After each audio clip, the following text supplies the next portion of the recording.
बात है, छोटी पक्षी हमारे घर परिवार की पक्षी गौरैया, ये समाप्त होने 1990 के आसपास से इनमें थोड़ा सा कुछ कमी दर्ज किया गया, जो हमने बिल्कुल देखा नहीं। और 2005-06 में हमें देखने को मिला, क्योंकि हम विकास, पैसे पर के दौर में इतने आगे बढ़ गए कि हमने अपने पर्यावरण को देखा ही नहीं। और जब हमने पीछे मुड़कर देखा तो हमने हमारा पूरा पर्यावरण पूरा समाप्त हो चुका। और 2008-10 के में गौरैया की संख्या इतनी विलुप्त हो गई, क्योंकि उस समय हमने कीटनाशक का प्रयोग सर्वाधिक किया। 1985 से हमारे कोटद्वार में हो, इस क्षेत्र में या पूरे उत्तराखंड में कीटनाशक का प्रयोग अधिक मात्रा में होने लग गया। झाड़ियां कटने लगी, मकान बनने लगे।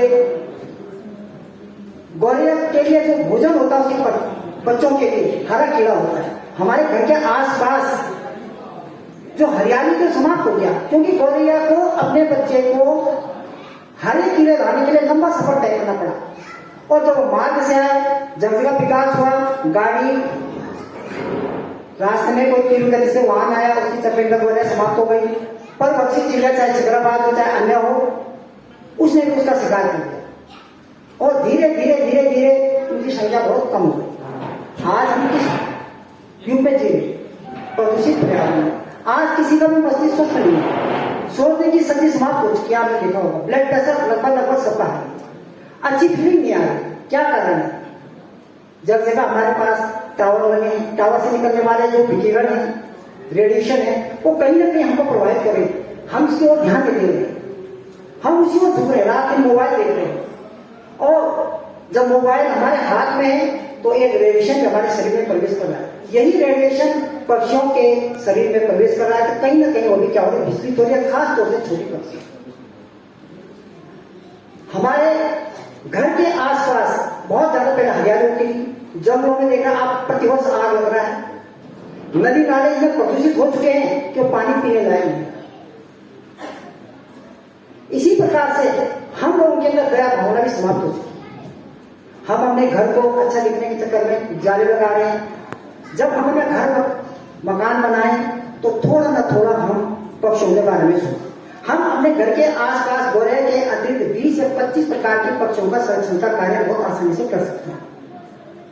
चाहे हमारा मकान छोटा हो बड़ा हो, हमारे पास खेत कम हो, क्योंकि अपने पर्यावरण के अनुकूल अगर हम अपने घर को बनाए, अपने बगीचा को बनाए, अपने घर के आसपास बनाए, तो निश्चित रूप से पक्षी आएंगे। पक्षियों को एक और चाहिए, भोजन चाहिए। आप कहते हैं भोजन की तलाश में बिल्कुल पक्षियों बहुत लंबा सफर तय करता है। गौरैया नहीं, हमारे उत्तराखंड में नहीं पूरे देश में लगभग 30% प्रजातियां पक्षियों की ऐसी हैं जो विलुप्त होने के कगार पर आ पहुंची हैं। 60% पक्षियों की प्रजाति इसमें बहुत अधिक क्या हो गया, कमी दर्ज किया है। अब आप देख रहे हैं जिस क्षेत्र में आप चाहे पहाड़ में रहते हैं, चाहे हम यहाँ रहते हैं, गाँव में रहते हैं, चाहे कोटद्वार में रहते हैं, जहां जहां शहर बना, जहां जहां मकान बना, वहां पक्षियों की संख्या क्या कम हो गई। प्रदूषण इतना ज्यादा बढ़ चुका है कि पक्षियों को शहर में घोंसले बनाने के लिए घास नहीं मिल पा रहा है। किसका प्रयोग कर रहा है? प्लास्टिक के रेशे का। जब प्लास्टिक के रेशे का प्रयोग कर रहा है तो कहीं ना कहीं उसके बच्चे उसमें उलझ जा रहे हैं, उसके पाँव उलझ जा रहा है। तो कई बार मैंने देखा, चाहे शहरों में हो गया कहीं हो गए, तो पक्षियां प्लास्टिक के रेशे का जब इस्तेमाल करती हैं तो वो भी इसके लिए क्या है, एक बहुत ही उसके मृत्यु का कारण बन रहा है। रेडिएशन पे ही फिर कहीं पर उसको एक और नहीं मिल पा रहा किसी भी पक्षी को। हम तो गौरैया इसलिए कह रहे हैं क्योंकि गौरैया हमारे घर के आसपास घोंसला बनाती है, जहां पर हम रहते हैं, जहां पर हमारे मवेशी रहते हैं, जहां पर हम उठते बैठते हैं, वहीं पर गौरैया निवास करते हैं। जहां पे अगर हमने उस मकान को छोड़ दिया तो उसमें गौरैया निवास नहीं करके घोंसला बने, तभी आप इसका अनुभव करें। और गौरैया के साथ साथ दूसरी पक्षियां कहां हो गई, विलुप्त हो गई। उसके लिए घर के आसपास जो अनुकरणीय पेड़ पौधे थे वो समाप्त हो गए। बांस के पेड़ थे हमारे घर के आसपास पूरे यहाँ पे चारों तरफ, तो बांस इनको क्या मिलता है, एक और मिलता था शाम को सोने के लिए बांस के पेड़ थे। छोटे छोटे झाड़ियां थी, बेर के पेड़ थे, घने झाड़ियां थी, खुले मैदान थे, मैदान में घास थे। तो जब इनकी संख्या धीरे धीरे कम होती तो पक्षियों को घोंसला बनाने के लिए जब जगह नहीं मिला तो कहीं ना कहीं अगर असुरक्षित जगह में घोंसला बनाया तो उसका अंडे बच्चे कहीं ना कहीं किसी ने नुकसान पहुंचा दिया। जब नुकसान पहुंचा दिया तो बच्चे आगे के लिए वृद्धि नहीं हुई, जब वृद्धि नहीं हुई तो कहीं ना कहीं कमी आ गई और उस चिड़िया को देखो बिजली के तार में परवक्षी चिड़िया द्वारा, किसी व्यक्ति द्वारा, तीव्र वाहन के द्वारा, बंदरों के द्वारा नुकसान पहुंचाने द्वारा इन्होंने भारी नुकसान पहुंचाया। दूसरा हमारे यहाँ क्या है, प्रकाश भी पक्षियों के लिए बहुत क्या है, नुकसानदायक है। रात को चारों तरफ से प्रकाश लाइट है तो वहां से भी पक्षियां चले जाते हैं। शोर प्रदूषण हमारे यहाँ शादी होती है, डीजे लगाते हैं, ध्वनि प्रदूषण इतना ज्यादा बढ़ गया है तो पक्षियों को मजबूरन वहां क्षेत्र छोड़कर जाना पड़ता। एक ही कारण है, मैदान नहीं है।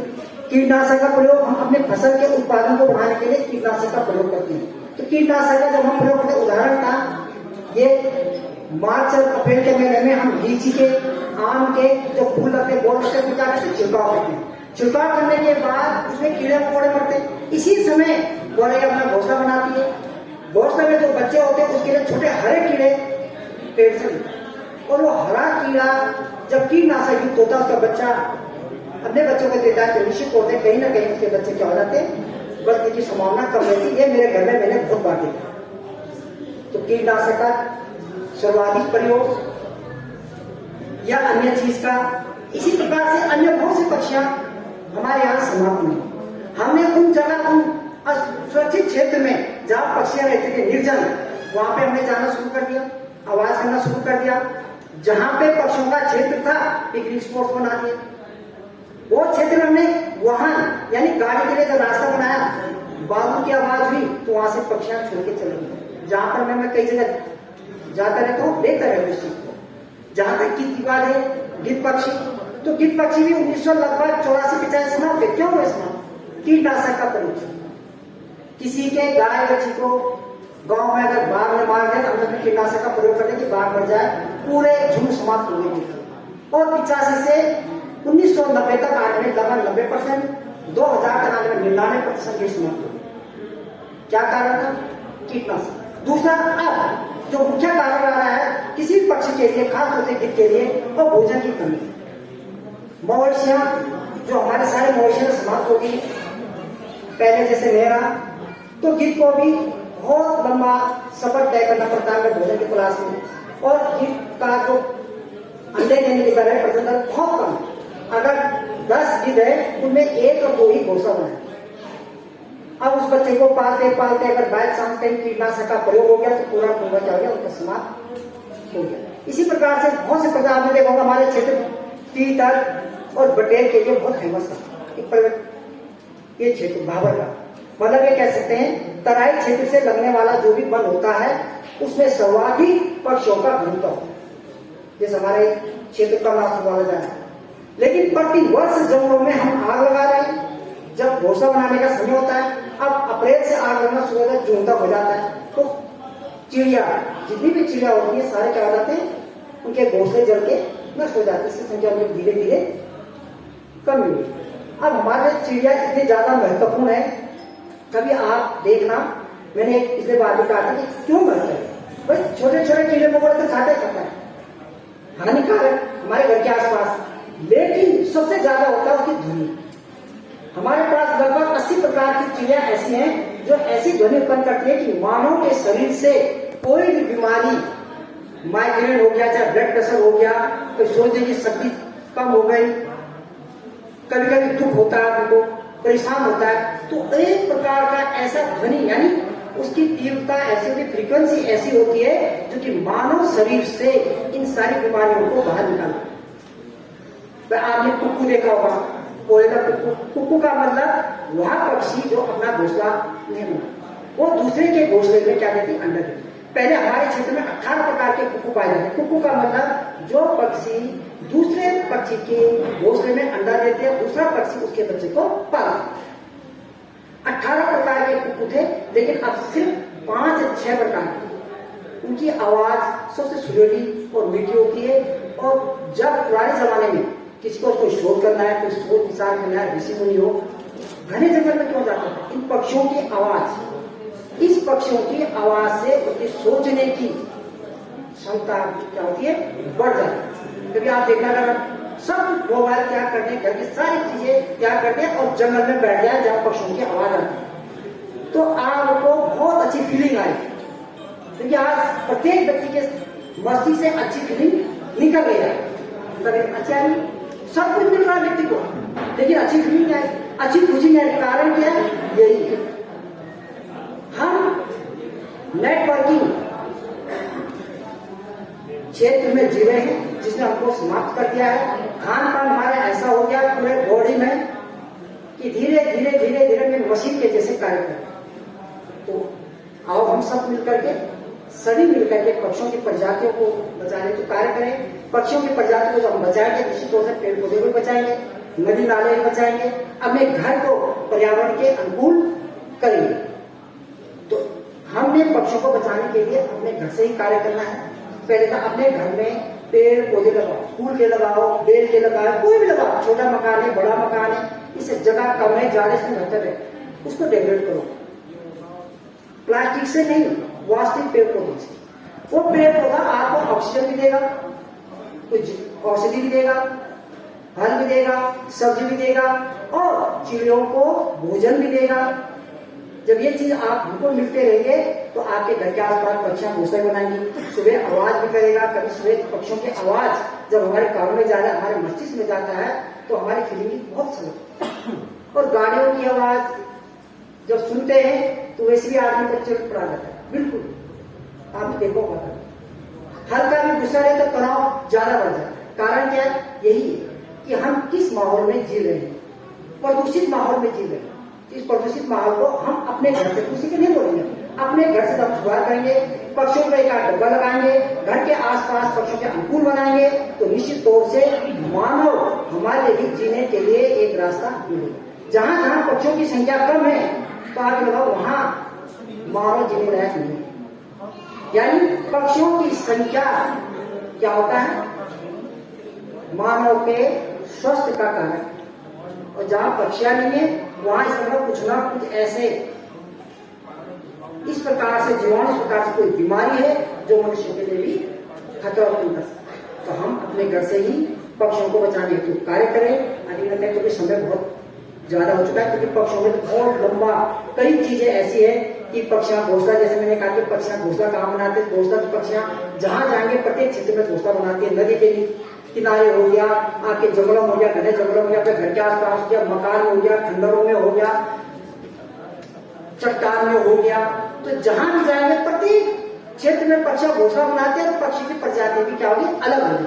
अगर हम नदी के किनारे जाएंगे दूसरा होगा, नदी के ऊपर जाएंगे अलग होगा, बड़े पेड़ में जाएंगे अलग होगा, चट्टानों में अलग होगा, घर में अलग होगा, खंडर मकान में अलग होगा। जहां जाएंगे बेर का पेड़ होगा तो भैया बेबर होगा, भैया बेबर होगा तो इसके अंदर दूसरी क्रिया बगुना बनाएगा घोंसला। ठीक, इस प्रकार से जितने भी क्षेत्र हमारे हैं सारे में अलग अलग पक्षियां निवास करती है, अलग अलग पक्षियां घोंसला बनाती है पेड़ पौधों में। और प्रत्येक पर्यावरण में एक अलग बात पता चलिए, हम अगर पूरे वर्ष को 12 महीना होते हैं, 3-3 महीने में डिवाइड कर दे तो 4 भाग हो जाते हैं। तो चारों भागों में पक्षी का घोंसला बनाने का तरीका है, अलग अलग पक्षियां घोंसला बनाती है। उन चारों उसमें 4-4 महीने का 3-3 महीने में विदेशी पक्षियां जो आती है वो अलग अलग आती है, आपको अलग अलग नजर आएगा। कुछ पक्षियां हमारे कहते हैं हमारे स्थानीय होते, कुछ बाहर के होते हैं। तो थोड़ा सा अगर हम इस चीज में गौर करेंगे, ध्यान देंगे तो हमारी सारी पक्षियों की प्रजातियां विलुप्त होने से बचेगी। हमारे आने वाला जो पीढ़ी है, जो बच्चे हैं, वो किताबों में, कंप्यूटर में, नेट में नहीं देखेंगे, सामने देखेंगे और स्वस्थ भी रहेंगे। इसलिए हमने अपने स्वास्थ्य का ध्यान देना है, अपनी पीढ़ी का ध्यान देना है, पक्षियों का ध्यान देना है। अभी ना कहकर अपने बात को यहीं पे समाप्त करता हूँ। आप सभी का बहुत बहुत धन्यवाद जो आप पक्षी विश्व वन्य दिवस की उपस्थिति में आज यहाँ आए और पक्षी बचाने हेतु मेरा सहयोग किया। तो निश्चित तौर से अगले वर्ष भी आप इसी तरह आए और अगले साल कुछ इस तरह से कुछ कार्य बताए, जैसे कि आपने कुछ कार्य किया हो, आपके घर में 4, 6, 8, 10 पक्षियों की संख्या में वृद्धि हुई है, आपके घर के पास आसपास वृद्धि हुई है, आपने कुछ कार्य किया है या आप कुछ कार्य करना चाहते हैं। क्योंकि हम एक कदम पक्षी बचाने हेतु भी कार्य करें। हमेशा ही शिक्षा की ओर ना भागे, धन की ओर ना भागे, अपने अय्यासी की ओर ना भागे। ठीक है, जीवन एक निश्चित समय होता है, आदमी जब तक स्वस्थ होता है मैंने हजारों साल जीना है, क्योंकि सब चीज की गारंटी है लेकिन व्यक्ति की गारंटी नहीं कितना जिएगा आज। इस बात का हमें ध्यान देना है, क्यों ना हम पक्षियों के लिए जिए, जीव जंतु के लिए जिए। तो आप सभी का बहुत बहुत धन्यवाद। जो आ पाए। जय हिंद, जय भारत।